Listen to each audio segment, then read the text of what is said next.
सभी साथियों को नमस्कार। आरपीएससी फर्स्ट ग्रेड के प्रथम प्रश्न पत्र पर टॉपिक वाइज क्लासेस पर हम चर्चा कर रहे हैं और अब तक गुप्त काल, मुगल काल और 1857 की क्रांति, ये जो 3 टॉपिक है सिलेबस में, इनको हम पढ़ चुके हैं। आज के सेशन में हमारा टॉपिक रहेगा राष्ट्रीय आंदोलन के प्रमुख नेता। सिलेबस में 10 नेताओं के नाम दिए गए, जिसमें आज हम सिर्फ 5 नेताओं पर चर्चा करेंगे। बंकिम चंद्र चटर्जी, बाल गंगाधर तिलक, विपिन चंद्र पाल, लाला लाजपत राय और वीडी सावरकर। इन 5 पर आज चर्चा करेंगे। बाकी के बचे हुए 5 नेताओं पर अगले सेशन में हम चर्चा करेंगे। तो चलिए शुरू करते हैं।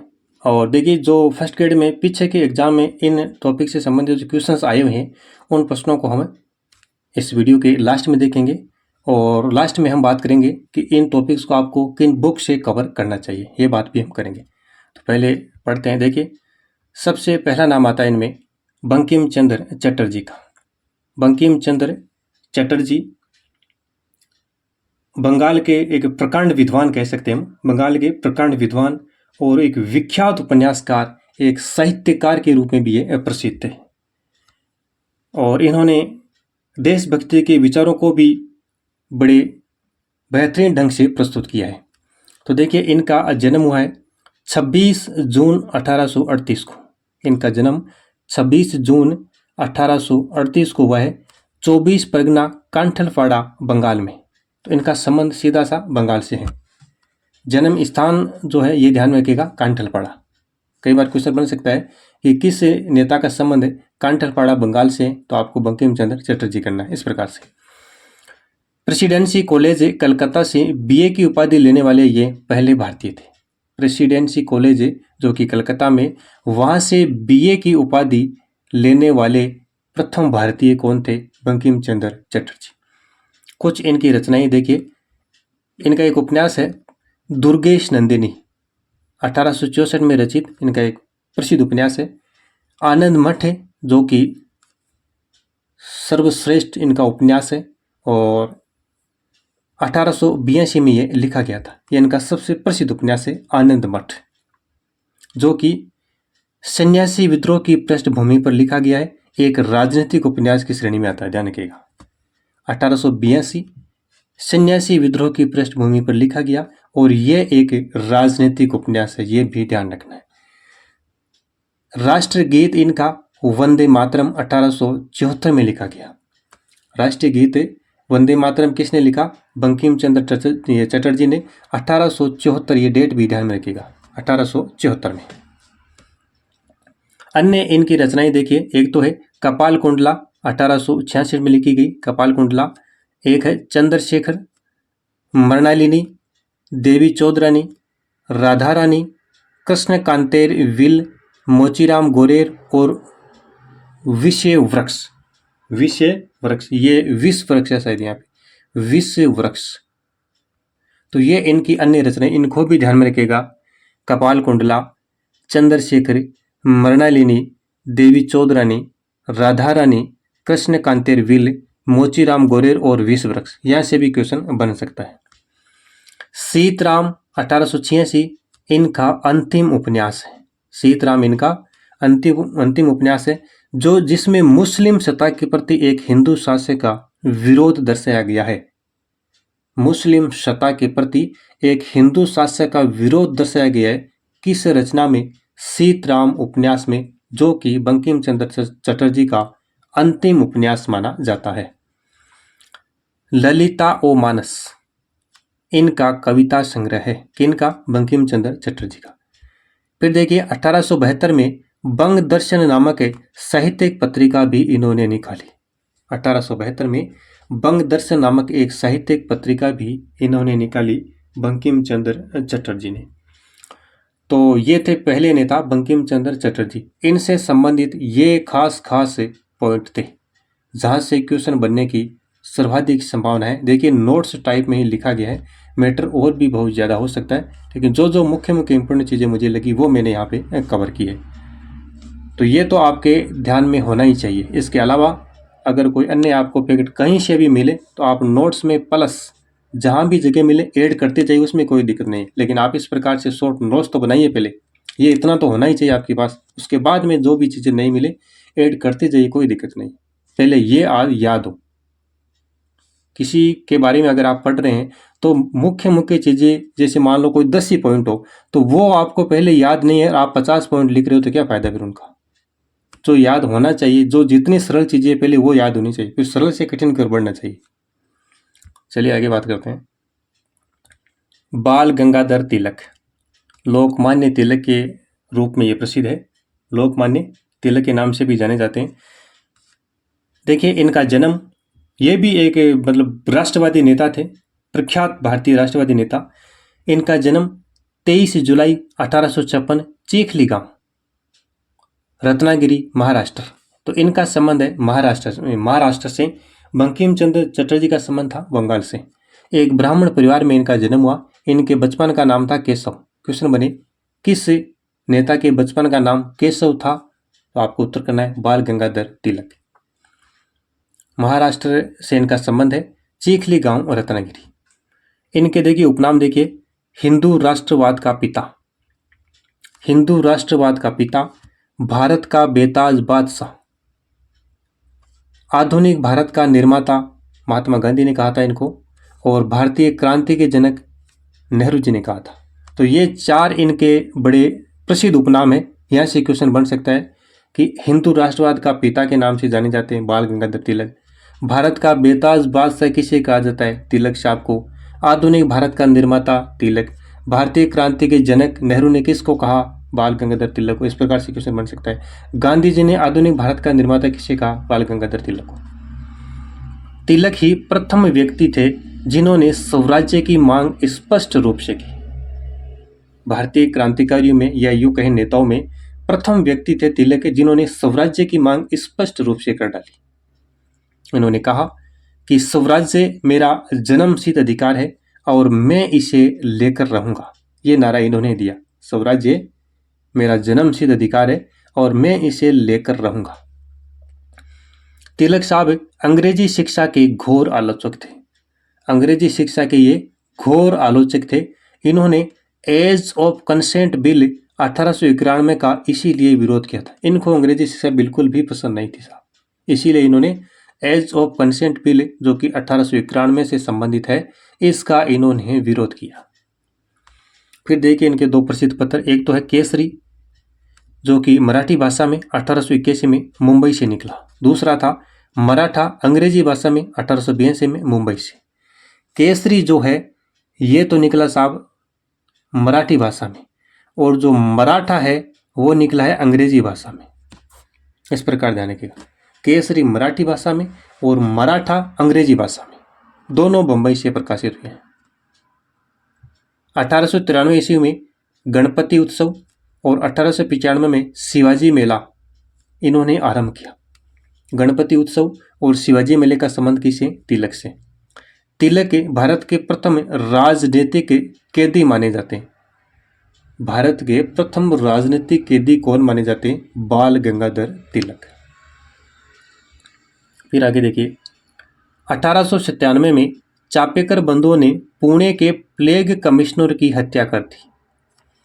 तिलक को भी उनकी हत्या के लिए प्रेरित करने के आरोप में 18 माह की सजा दी गई। कितने माह की, 18 माह की, यानी तकरीबन 1.5 साल की इनको सजा दी गई। जब 1897 में चापेकर बंधुओं के जो नाम के जो ये व्यक्ति थे, इन्होंने पुणे के प्लेग कमिश्नर की हत्या की। उसमें उस हत्या को मतलब इन लोगों को उकसाने में तिलक का नाम है कि उन्होंने, तिलक साहब ने इनको प्रेरित किया, तो फिर इनको भी सजा दी गई 18 माह की। 1905 में लेनिन से गुप्त पत्र व्यवहार किया इन्होंने, तिलक साहब ने, तथा विध्वंसकारी साधनों के बारे में जानकारी प्राप्त की जा सके, इसलिए इन्होंने लेनिन से गुप्त पत्र व्यवहार किया 1905 में। 1907 में कांग्रेस की सूरत फूट के बाद, कांग्रेस का जो सूरत विभाजन हुआ 1907 में, उसके बाद विपिन चंद्र पाल और लाला लाजपत राय के साथ कांग्रेस के अंदर गरम दल का नेतृत्व किया। तो लाल तो है ही, लाल, बाल और पाल 3 हो गए। इन्होंने गरम दल का नेतृत्व किया, लाल, पाल और बाल। लाला लाजपत राय, विपिन चंद्र पाल और बाल गंगाधर तिलक। तिलक को अपने अखबार केसरी में, किस भाषा में? मराठी भाषा में, 1881 मुंबई से। इसमें केसरी में ये उत्तेजक लेख छापने के कारण गिरफ्तार कर 6 वर्ष का कारावास दिया गया, 6 वर्ष का, और फिर इनको बर्मा की मांडले जेल में रखा गया। तिलक 1908 से 1914 तक 6 वर्षों तक इस बर्मा की मांडले जेल में कैद रहे थे। कितने वर्षों तक? 6 वर्षों तक। फिर देखिए, कहा जाता है कि जब ये मांडले जेल से 1914 में रिहा हुए तो फिर इन्होंने अपना रुख बदला, उग्रवादी से ये कहा जाता है कि ये उदारवादी हो गए। और इसी दरमियान ये एनी बेसेंट से मिले, एक नेता थी एनी बेसेंट, उससे मिले और उनके होम रूल जो उनका एक संगठन था उसमें इन्होंने सक्रिय रूप से भाग लिया, होम रूल संगठन में। तो ये बात भी कही जाती है। इसके अलावा देखिए 1916 में तिलक ने पूना में होम रूल लीग का गठन किया गया 1916 में। 1914 में ये रिहा हुए 1914 में, तो 1916 में पूना में होम रूल लीग का इन्होंने गठन किया, होम रूल लीग का इन्होंने गठन किया। अंग्रेज पत्रकार वेलेंटाइन चिरोल ने तिलक को भारत में अशांति का जन्मदाता कहा है। भारत में अशांति का जन्मदाता तिलक को किसने कहा? अंग्रेज पत्रकार वेलेंटाइन चिरोल ने। 1916 के लखनऊ अधिवेशन में तिलक ने हिंदू नेताओं को समझाया, जिसमें मुस्लिम लीग से समझौता हुआ और इसी को लखनऊ समझौता कहा जाता है। तिलक साहब ने लखनऊ के अधिवेशन में जो हिंदू नेता थे उनको समझाया, जिससे एक मुस्लिम लीग से समझौता हुआ और ये कहा जाता है लखनऊ समझौता 1916। तो लखनऊ समझौता कब हुआ? 1916 में। फिर देखिए इनकी प्रसिद्ध पुस्तकें। नंबर 1 है Arctic home of the Vedas. इनकी प्रसिद्ध पुस्तक है Arctic home of the Vedas, tenets of the new party, tenets of the new party और गीता रेसे, सबसे प्रसिद्ध पुस्तक जो कि इन्होंने मांडले जेल में लिखी थी। तिलक ने मांडले जेल में कौन सी पुस्तक लिखी? गीता रेसे। और एक है दी ओरियन। तो ये इनकी पुस्तकें, इनको ध्यान में रखिएगा। Arctic home of the Vedas, tenets of the new party, Gita Rahasya जो कि इन्होंने मांडले जेल में लिखी, और दी ओरियन। फिर देखिए तिलक कभी भी कांग्रेस के अध्यक्ष नहीं बने थे।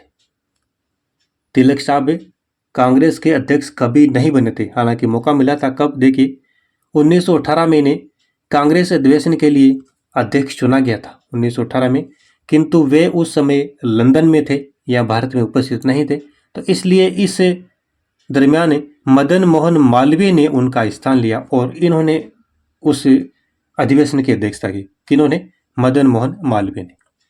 तो सीधा सा मतलब हुआ कि अध्यक्ष कभी नहीं बने। अवसर मिला था लेकिन ये लंदन में थे उस समय। तो ये बड़ा इंपॉर्टेंट पॉइंट है यहाँ पे। आगे देखिए 1 अगस्त 1920 मुंबई में, कहाँ पर है? मुंबई में तिलक साहब की मृत्यु हुई। उन्हें श्रद्धांजलि देते हुए महात्मा गांधी ने इन्हें आधुनिक भारत का निर्माता कहा और नेहरू जी ने भारतीय क्रांति के जनक की उपाधि दी। ये इंपॉर्टेंट है। बाल गंगाधर तिलक को आधुनिक भारत का निर्माता किसने कहा? महात्मा गांधी ने। और भारतीय क्रांति के जनक जवाहरलाल नेहरू ने। तो ये इतनी जानकारी साहब तिलक साहब के बारे में थी। इतना कुछ याद होने के बाद आप आगे बढ़े। इसके अलावा कोई अन्य आपको फैक्ट मिले तो बिल्कुल उसको याद करें, कोई दिक्कत नहीं। लेकिन जितना हमने ये पढ़ा इतना तो आपको याद होना ही चाहिए। क्वेश्चन कोई बना तो यहाँ से बनने की पूरी संभावना है। आगे तीसरे नंबर पर जो नेता है वो है विपिन चंद्र पाल, 1858 से 1932। जन्म 7 नवंबर 1858। जन्म है 7 नवंबर 1858, हबीबगंज, जो कि अब बांग्लादेश में पड़ता है। हबीबगंज वर्तमान में कहाँ पर है? बांग्लादेश में। इन्हें भारत में क्रांतिकारी विचारों का जनक भी माना जाता है। भारत में क्रांतिकारी विचारों का जनक माना जाता है किसे? विपिन चंद्र पाल को। Father of revolutionary thought in India, father of revolutionary thought in India, काफी बड़ा नाम है, के नाम से प्रसिद्ध है कौन? विपिन चंद्र पाल। Important question. अरविंद घोष ने राष्ट्रवाद का सबसे महान पैगंबर की संज्ञा दी, ये भी इंपॉर्टेंट है। राष्ट्रवाद का सबसे महान पैगंबर की संज्ञा किसे दी गई? विपिन चंद्र पाल को। किसने दी? अरविंद घोष ने। Father of revolutionary thought in India के नाम से कौन प्रसिद्ध है? विपिन चंद्र पाल। 1886 ईस्वी में ये कांग्रेस के सदस्य बने। बंगाल विभाजन के विरोध में हुए स्वदेशी आंदोलन में इनकी महत्वपूर्ण भूमिका रही। यानी कांग्रेस के सदस्य किस वर्ष बने? 1886 में। और बंगाल विभाजन के विरोध में जो स्वदेशी आंदोलन हुआ उसमें भी इन्होंने सक्रिय भूमिका निभाई। 1891 के एज ऑफ कंसेंट बिल को पास करने का समर्थन भी किया। तो देखिए, तिलक साहब ने तो इसका क्या किया था? विरोध किया था। बाल गंगाधर तिलक ने तो, जो कि अंग्रेजी शिक्षा के घोर विरोधी थे, उन्होंने तो एज ऑफ कंसेंट बिल 1891 इसका विरोध किया था, जबकि विपिन चंद्र पाल ने इसका समर्थन किया है। दोनों चीजें ध्यान में रखिएगा, इन्होंने समर्थन किया है, तिलक साहब ने विरोध किया था। लाहौर में ट्रिब्यून पत्रिका के 1887-88 में ये सहायक संपादक रहे। कौन? विपिन चंद्र पाल। फिर देखिए इनकी कुछ रचनाएं हैं। एक तो सबसे इंपॉर्टेंट ये रचना है जो कि अभी पीछे के एग्जाम में फर्स्ट ग्रेड में पूछा गया है, the soul of India. The soul of India पुस्तक किसकी है? विपिन चंद्र पाल। इंडियन नेशनलिज्म विपिन चंद्र पाल की है। Swaraj and the present situation और हिंदू रिव्यू व क्वीन विक्टोरिया, ये चार इनकी बड़ी इंपॉर्टेंट पुस्तकें। और एक और है पांचवी, the new economics means of India, जिसमें मजदूरों की दशा सुधारने की वकालत की गई। ये 5 इंपॉर्टेंट क्वेश्चन है और पिछले फर्स्ट ग्रेड एग्जाम में ये पुस्तक के बारे में पूछा गया था। द सोल ऑफ इंडिया किसकी पुस्तक है? उत्तर क्या हुआ? विपिन चंद्र पाल। तो आगे इनसे भी क्वेश्चन बन सकता है, क्यों नहीं बनेगा। अगर पूछे इंडियन नेशनलिज्म किसकी पुस्तक है? Swaraj and the present situation, Hindu review व क्वीन विक्टोरिया, और ये इंपॉर्टेंट है बड़ी, the new economic means of India, मजदूरों की दशा सुधारने की वकालत। ये इंपॉर्टेंट है, इसको ध्यान में रखिएगा। तो वैसे 500 को भी ध्यान में रखिएगा, जो एग्जाम में क्वेश्चन बनता है वो तो याद होती है। अब द सोल ऑफ वाली ये याद है हमें, क्योंकि एक क्वेश्चन बन गया एग्जाम में आगे है, तब जो आगे की है उनको ध्यान में रखिएगा। तो ये विपिन चंद्र पाल के संबंध में था। आगे 4 नंबर पर आते हैं लाला लाजपत राय। लाला लाजपत राय, अगर इनके जन्म की बात करें तो 28 फरवरी 1865 में लुधियाना पंजाब में इनका जन्म हुआ। इनके पिता का नाम था श्री राधाकृष्ण। जन्म 1865, लुधियाना पंजाब, और पिता थे श्री राधाकृष्ण। हमने सबसे पहले पढ़ा था किसके बारे में? बंकिम चंद्र चटर्जी। उनका जन्म हुआ था 1838 में। उसके बाद में हमने पढ़ा बाल गंगाधर तिलक। जन्म कब हुआ था? 1856 में। तीसरे नंबर पर हमने पढ़ा था विपिन चंद्र पाल। जन्म कब हुआ था? 1858 में। और चौथे नंबर पर पढ़ रहे हैं लाला लाजपत राय। जन्म कब हुआ है? 1865 में। देखिए क्रम से जमाया मैंने इनको क्रम से लिखा है। आपको जन्म वर्ष तो कम से कम ध्यान में होना ही चाहिए, अगर दिनांक ना हो तो। ये जन्म वर्ष अगर बाई चांस क्वेश्चन बन भी जाए तो ये ध्यान में रखिए, क्रम से मैंने इनको लिया है। बंकिम चंद्र चटर्जी 1838, बाल गंगाधर तिलक 1856, विपिन चंद्र पाल 1858 और लाला लाजपत राय 1865। तो इनका जन्म 1865 में। शेरे पंजाब या पंजाब केसरी के नाम से जाने जाते हैं। शेरे पंजाब या पंजाब केसरी के नाम से जाने जाते हैं। लाहौर में दयानंद एंग्लो वैदिक कॉलेज DAV, जिसको शॉर्ट में DAV भी कहा जाता है, दयानंद एंग्लो वैदिक कॉलेज किसने खोला? लाला लाजपत राय ने। पंजाबी, उर्दू दैनिक वंदे मातरम तथा एक अंग्रेजी साप्ताहिक पत्र द पीपल का इन्होंने आरंभ किया। ये जो पत्र है इनको ध्यान में रखिएगा, इंपॉर्टेंट है। The people. लाला लाजपत राय ने कुछ समय अमेरिका से यंग इंडिया का प्रकाशन भी किया था। कुछ समय के लिए अमेरिका से इन्होंने यंग इंडिया का प्रकाशन भी किया था। इनकी प्रसिद्ध पुस्तकें, एक तो है महान अशोक, श्री कृष्ण और उनकी शिक्षा, और छत्रपति शिवाजी। महान अशोक, श्री कृष्ण और उनकी शिक्षा, छत्रपति शिवाजी, ये 3 पुस्तकें। इनके अलावा देखिए England's debit to India, the political future of India, unhappy India और the story of my life, ये इनकी आत्मकथा है। ये भी इंपॉर्टेंट, इनको ध्यान रखिएगा, ये बड़ी इंपॉर्टेंट पुस्तकें। इनकी आत्मकथा ध्यान में रखिएगा। The story of my life, unhappy India पुस्तक के लेखक कौन है? Lala Lajpat Rai. The political future of India और इंग्लैंड्स डेबिट टू इंडिया, इनको भी ध्यान में रखिएगा। इनको उग्रवादी गतिविधियों के कारण 18 माह तक बर्मा की मांडले जेल में रखा गया था। कितने माह तक? लगभग 1.5 साल तक। फिर आगे देखिए 1907 में इन्होंने पंजाब में विशाल कृषक आंदोलन का नेतृत्व किया। इस कारण इन्हें अजीत सिंह के साथ बर्मा निष्कासित कर दिया गया।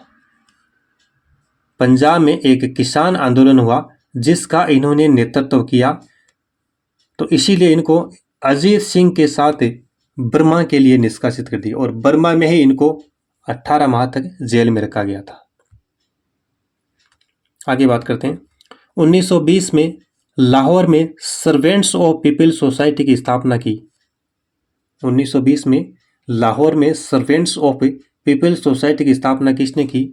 लाला लाजपत राय ने। 1920 में अखिल भारतीय ट्रेड यूनियन कांग्रेस के प्रथम अध्यक्ष बने। 1920 में अखिल भारतीय ट्रेड यूनियन कांग्रेस के प्रथम अध्यक्ष बने, जो कि बंबई में स्थापित थी। इसके प्रथम अध्यक्ष बने लाला लाजपत राय। 1920 में कांग्रेस के कोलकाता में ये विशेष अधिवेशन के अध्यक्ष चुने गए तथा असहयोग आंदोलन में भी भाग लिया। तो कांग्रेस के कोलकाता में एक विशेष अधिवेशन हुआ जिसके अध्यक्ष लाला लाजपत राय चुने गए थे और इन्होंने असहयोग आंदोलन में भी भाग लिया था। 1928 में साइमन कमीशन भारत आया। किस वर्ष? 1928 में साइमन कमीशन भारत आया और कांग्रेस ने इस कमीशन का बाइकाट किया। लाला लाजपत राय इसमें प्रदर्शन के अग्रणी नेता थे। कांग्रेस ने जब इस कमीशन का बहिष्कार किया तो इसमें अग्रणी नेता कौन थे? लाला लाजपत राय। लाहौर में साइमन कमीशन जब पहुंचा तो इस कमीशन के विरोध में वहां पे भीड़ एकत्रित हुई और उस भीड़ का नेतृत्व कर रहे थे लाला लाजपत राय। तो सबसे आगे नेतृत्व लाला लाजपत राय कर रहे थे। तो साहब वहां पे लाठियां बरसाई गई तो लाला जी पर भी लाठियां पड़ी। तो इन्होंने कहा कि मेरी छाती पर हुआ एक एक लाठी का वार भारत में ब्रिटिश साम्राज्यवाद की ताबूत में एक एक कील साबित होगा।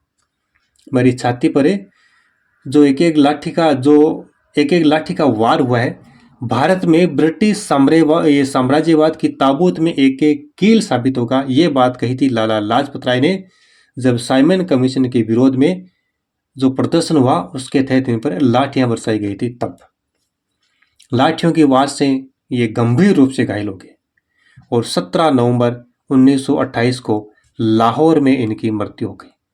तो लाला लाजपत राय की मृत्यु कहाँ पर हुई? लाहौर में। डेट भी ध्यान में रखिएगा, ये इंपॉर्टेंट डेट है साहब। 17 नवंबर 1928 लाहौर में इनकी मृत्यु हुई थी और इनका जन्म हुआ था 1865 लुधियाना पंजाब में। उनकी मृत्यु पर गांधी जी ने कहा था कि भारतीय सौर मंडल में एक सितारा डूब गया। भारतीय सौर मंडल में एक सितारा डूब गया। और लाला लाजपत राय ने यंग इंडिया में लिखा था कि 1857 की क्रांति राजनीतिक व राष्ट्रीय दोनों थी। यह पॉइंट हम 1857 की जब क्रांति पढ़ी थी उसमें भी पढ़ा था। तो ये यहाँ तक इम्पोर्टेंट चीज़ें जो कि लाला लाजपत राय के संदर्भ में है। यहाँ से क्वेश्चन बनने की पूरी संभावना है। आगे बात करते हैं 5वें नंबर पर आते हैं वीडी सावरकर, वीर सावरकर। इनका जन्म हुआ 1883 ईस्वी। 1883 ईस्वी कहाँ पे हुआ? महाराष्ट्र में भगूर गांव में। महाराष्ट्र का जो एक भागूर गांव है वहां से इनका संबंध है। पिता का नाम है दामोदर पंत सावरकर और माता है राधाबाई। पिता दामोदर पंत सावरकर, माता राधाबाई। पुणे के फर्ग्यूसन कॉलेज से इन्होंने बीए किया और इन्हीं दिनों महाराष्ट्र के राष्ट्रवादी नेता बाल गंगाधर तिलक से ये संपर्क में आई। बाल गंगाधर तिलक को ये अपना गुरु मानते थे। कौन? वीडी सावरकर। 1901 ईस्वी में महारानी विक्टोरिया की मृत्यु पर आयोजित शोक सभा का सावरकर ने क्या किया? विरोध किया था साहब, समर्थन नहीं, विरोध किया था।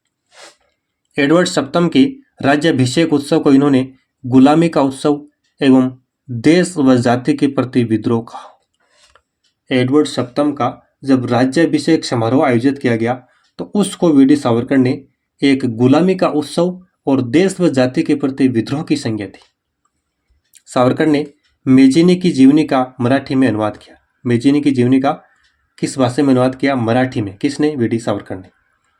1889 में नासिक में मित्र मेला नाम की एक संस्था आरंभ की। कब? 1889 में। तो इस संस्था का बाद में 1904 में अभिनव भारत समाज में परिवर्तित कर दिया गया। अगर क्वेश्चन बने कि अभिनव भारत समाज कब स्थापित किया गया, तो 1904 करना है। और मित्र मेला नामक संस्था की स्थापना कब हुई? 1889 में। कहां पर? नासिक में। कहां पर? नासिक में। फिर देखिए, बाल गंगाधर तिलक के अनुमोदन पर 1906 में इन्हें लंदन से श्यामजी कृष्ण वर्मा छात्रवृत्ति मिली। 1906 में कहां से? लंदन से श्यामजी कृष्ण वर्मा छात्रवृत्ति मिली। किसके अनुमोदन पर? यह क्वेश्चन बन सकता है, तो उत्तर क्या करोगे? बाल गंगाधर तिलक के अनुमोदन पर। 10 मई 1907 को इन्होंने इंडिया हाउस लंदन में प्रथम भारतीय स्वतंत्रता संग्राम की स्वर्ण जयंती मनाई। इनकी the Indian war of independence नामक पुस्तक हॉलैंड से प्रकाशित हुई। The Indian war of independence जो पुस्तक है कहां से प्रकाशित हुई थी? हॉलैंड से प्रकाशित हुई थी साहब, हॉलैंड से। श्यामजी कृष्ण वर्मा द्वारा स्थापित इंडिया हाउस किसके द्वारा स्थापित है? श्यामजी कृष्ण वर्मा जैसे क्रांतिकारी समूह से संबंध रखने के कारण 1910 में इन्हें गिरफ्तार किया गया। 1910 में इन्हें गिरफ्तार किया गया। क्यों? क्योंकि इनका संबंध श्यामजी कृष्ण वर्मा द्वारा स्थापित इंडिया हाउस से क्रांतिकारी समूह से था। 8 जुलाई 1910 को जलियान एस एस मारिया नाम का जो जलियान था वो भारत लाया जा रहा था और उसमें कौन थे? उसमें थे ये वीडी सावरकर।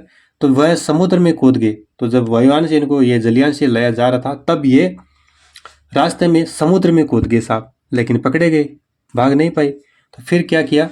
इनको अंडमान द्वीप की सेलुलर जेल में भेज दिया गया और आजीवन कारावास की सजा सुनाई गई।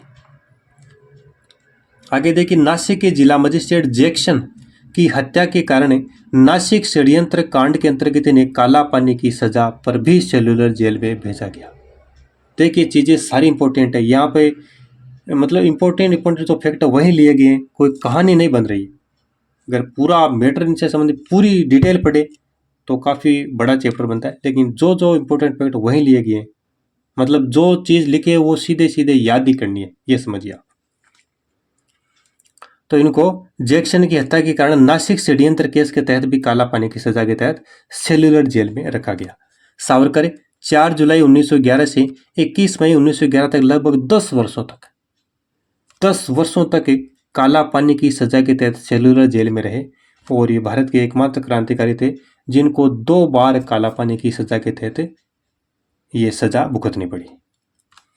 सावरकर 1921 में जेल से छूटे। 1931 में उनके प्रयासों से मुंबई में पतित पावन मंदिर की स्थापना हुई। 1901 से 1921 में जेल से रिहा हुए। सावरकर ने भारत छोड़ो आंदोलन का विरोध किया। भारत विभाजन की स्वीकृति के कारण कांग्रेस के ये कट्टर विरोधी हो गए। फिर आगे देखिए, 1937 में सावरकर अखिल भारतीय हिंदू महासभा के जो कर्णावती अहमदाबाद में हुए 19वीं सत्र के अध्यक्ष चुने गए। वीडी सावरकर 1937 में अखिल भारतीय हिंदू महासभा के कर्णावती अहमदाबाद में हुए 19वें सत्र के क्या चुने गए थे? अध्यक्ष चुने गए थे। 22 जून 1941 को उनकी भेंट नेताजी सुभाष चंद्र बोस से हुई। वीडी सावरकर की भेंट नेताजी सुभाष चंद्र बोस से कब हुई? 22 जून 1941 को। मई 1952 में पुणे की एक विशाल सभा में अभिनव भारत संगठन को भंग किया गया। इनकी प्रसिद्ध पुस्तकें देखिए। नंबर 1 है the Indian war of independence 1857, इनकी प्रसिद्ध पुस्तक है। इनका उपन्यास है काला पानी और इनकी एक आत्मकथा है मेरा आजीवन कारावास, जिस पर प्रतिबंध लगा था। तो ये पुस्तकें ध्यान रखिएगा। The Indian war of independence 1857, इनका उपन्यास काला पानी और आत्मकथा है मेरा आजीवन कारावास, जिस पर प्रतिबंध लगा था। तो साथियों, ये आज के सेशन में हमने 5 इन नेताओं पर चर्चा की है। सबसे पहले हमने पढ़ा था ये जो क्या नाम है उनका, बंकिम चंद्र चटर्जी, जिनका जन्म हुआ था 1838 में। उसके बाद में हमने पढ़ा था तिलक साहब के बारे में, उनका जन्म 1856 में हुआ था। फिर हमने पढ़ा था विपिन चंद्र पाल के बारे में, जिनका जन्म हुआ था 1858 में। कब? 58 में। फिर पढ़ा लाला लाजपत राय, जिनका जन्म हुआ था 1865 में। और अब जो ये पढ़ रहे हैं वीडी सावरकर, इनका जन्म हुआ है 1883 में। तो 5 नेताओं के बारे में हमने पढ़ा है और 5 के जन्मदिन देखिए याद है मुझे, तो आपको इनको जन्मदिन भी याद करना है। 38, 56, 58, 65, 83। बाकी के जो 5 नेता बचे हैं, इनके बारे में हम अगले सेशन में करेंगे बात। इनके बारे में अगले सेशन में हम चर्चा करेंगे। अब देखिए, इस टॉपिक से संबंधित जो आरपीएससी फर्स्ट ग्रेड में जो क्वेश्चंस आए हैं, उन पर हम चर्चा करते हैं। देखिए, ये क्वेश्चन आया था फर्स्ट ग्रेड 2020 में। अखिल भारतीय ट्रेड यूनियन कांग्रेस एटक के प्रथम अध्यक्ष कौन थे? लोकमान्य तिलक, लाला लाजपत राय, दीवान चमनलाल, विपिन चंद्र पाल। ये हालांकि 5वां ऑप्शन उस समय नहीं था, ये तो हमने अभी जो टेस्ट सीरीज चला रखी है उसकी ये पीडीएफ है, उसमें दिए प्रश्न है। तो उत्तर क्या होगा? लाला लाजपत राय। अगला क्वेश्चन है द सोल ऑफ इंडिया लिखी गई थी। फर्स्ट ग्रेड 2022 में क्वेश्चन आया हुआ है। वीडी सावरकर, लाला लाजपत राय, विपिन चंद्र पाल, रास बिहारी बोस। तो क्या होगा उत्तर? विपिन चंद्र पाल। और ये चंद्रशेखर आज़ाद की कहाँ पर गोली मारकर हत्या की गई? हालांकि हमने पढ़ा नहीं है, लेकिन ये भी टॉपिक के सिलेबस में है, चंद्रशेखर आज़ाद। तो इनकी हत्या कहाँ पर की गई? दिल्ली, लखनऊ, वाराणसी या इलाहाबाद? क्या उत्तर होगा? इलाहाबाद। ये क्वेश्चन आया था फर्स्ट ग्रेड 2018 का से संबंधित है। मैं ईश्वर की पवित्र सौगंध खाकर कहता हूँ कि मैं भारत तथा उसके 38 करोड़ वासियों की स्वतंत्रता के लिए अपनी अंतिम सांस तक युद्ध करता रहूंगा। किसका कथन है? भगत सिंह, सुभाष चंद्र बोस, महात्मा गांधी, लाला लाजपत राय। तो क्या उत्तर होगा? सुभाष चंद्र बोस। अगला क्वेश्चन है फर्स्ट ग्रेड 2022 में पूछा गया है, निम्नलिखित में से किसे उदारवादी नेता नहीं कहा जाता है? दादा भाई नौरोजी, गोपाल कृष्ण गोखले, फिरोज शाह मेहता, विपिन चंद्र पाल। उदारवादी नेता की बात कर रहा है, उदारवादी। तो क्या उत्तर होगा? विपिन चंद्र पाल। गरम दल के नेता थे साहब ये। अगला क्वेश्चन है जो कि फर्स्ट ग्रेड 2018 में पूछा गया था, बंकिम चंद्र चटर्जी के बारे में निम्नलिखित कथनों पर विचार कीजिए। ऑप्शन फर्स्ट है, उन्होंने बांग्ला संस्कृति के उत्थान हेतु बंग दर्शन नामक पत्रिका का प्रकाशन किया।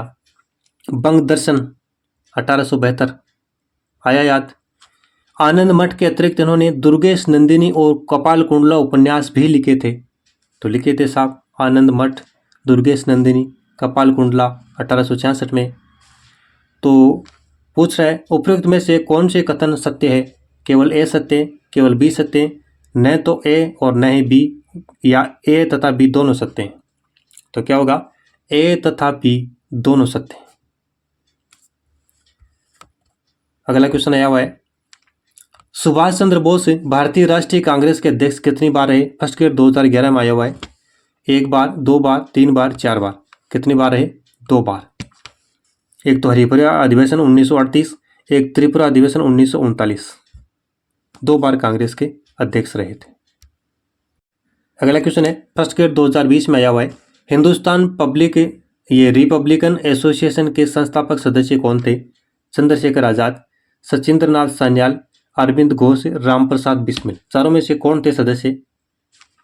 तो इनमें से उत्तर का चयन करना है। तो देखिए इसका उत्तर होगा ABD, यानी चंद्रशेखर आजाद, सचिंद्र सान्याल और डॉक्टर ये रामप्रसाद बिस्मिल, इन तीनों का संबंध इस हिंदुस्तान रिपब्लिकन एसोसिएशन से था। फिर देखिए ये क्वेश्चन फर्स्ट ग्रेड 2020 में आया हुआ है। सुभाष चंद्र बोस के बारे में निम्नलिखित में से कौन से कथन सत्य है? CR दास ने उन्हें नेशनल कॉलेज का प्राचार्य नियुक्त किया था। सुभाष ने कोलकाता नगर निगम के मुख्य कार्यकारी अधिकारी के रूप में भी काम किया था। कालांतर में वे कोलकाता नगर निगम के महापौर चुने गए और 1939 में उन्होंने कांग्रेस में फॉरवर्ड ब्लॉक का गठन किया। तो चारों में से कौन कौन से सत्य उसका चयन करना है। कोड दिया हुआ यहाँ पे ACD, BD, BCD या ABCD। तो क्या होगा ABCD, यानी जो चारों विकल्प है चारों के चारों सही है। अगला क्वेश्चन है, इनमें से किसने एज ऑफ कंसेंट बिल 1891 का विरोध किया था? First grade 2020। Mahadev Govind Ranade, RG Bhandarkar, Bankim Chandra Chatterjee, Bal Gangadhar तिलक। विरोध किया था, विरोध तो किसने किया? बाल गंगाधर तिलक ने। और एक हमने पढ़ा था जो विपिन चंद्र पाल है, विपिन चंद्र पाल है, इन्होंने क्या किया था? समर्थन। अगला क्वेश्चन है, 1943 में सुभाष चंद्र बोस द्वारा निर्मित स्वतंत्र भारत की अस्थायी सरकार को निम्नलिखित में से किन किन देशों ने मान्यता प्रदान की? फर्स्ट ग्रेड 2020 में आया हुआ है। जापान, आयरलैंड, कोरिया या इटली। तो जो कोड है इनको चुनिए आप, 1 2 1 2 3 1 2 3 4 या 2 3। किन किन देशों ने मान्यता प्रदान की थी? तो उत्तर आ रहा है 1 2 3 4, यानी जापान, आयरलैंड, कोरिया, इटली, चारों ने मान्यता प्रदान की थी। नेक्स्ट क्वेश्चन है, मैं नास्तिक क्यों हूँ लेख लिखा गया था? फर्स्ट ग्रेड 2020 में आया हुआ है। रास बिहारी बोस, भगत सिंह द्वारा, सुभाष चंद्र बोस, चंद्रशेखर आजाद। तो ये लेख लिखा था भगत सिंह ने। किसने? भगत सिंह ने। मैं नास्तिक क्यों हूं। अगला क्वेश्चन है, सुभाष चंद्र बोस से कांग्रेस के किस अधिवेशन में कांग्रेस के अध्यक्ष चुने गए? फर्स्ट ग्रेड 2022 में आया हुआ है। लाहौर, हरिपुरा, कोलकाता, नागपुर। तो कितने बार अध्यक्ष बने थे ये? 2 बार। एक तो ये हरिपुरा था और एक था त्रिपुरा। 1938 और 39, 2 बार ये कांग्रेस के अध्यक्ष बने थे सुभाष चंद्र बोस। तो इस प्रकार से साथियों ये पीछे के जो फर्स्ट ग्रेड के एग्जाम हुए उनमें आए हुए क्वेश्चन थे। और ये क्वेश्चन हमने जो टेस्ट सीरीज चला रखी है स्पेशल टेलीग्राम ग्रुप पर, उसमें भी सबसे पहला काम यही है कि जो पीछे के एग्जाम में क्वेश्चन आए हैं वो तो इस टेस्ट सीरीज में शामिल होते ही हैं, वो प्रश्न तो इसमें शामिल किए जाते हैं। उसके अलावा उन्हीं प्रश्नों के आधार पर किस प्रकार के प्रश्न पूछे जा रहे वो प्रश्न हम फिर आगे बनाते हैं। तो आज का ये सेशन यहीं समाप्त करते हैं। अगले सेशन में बचे हुए जो 5 नेता हैं उन पर हम चर्चा करेंगे। धन्यवाद।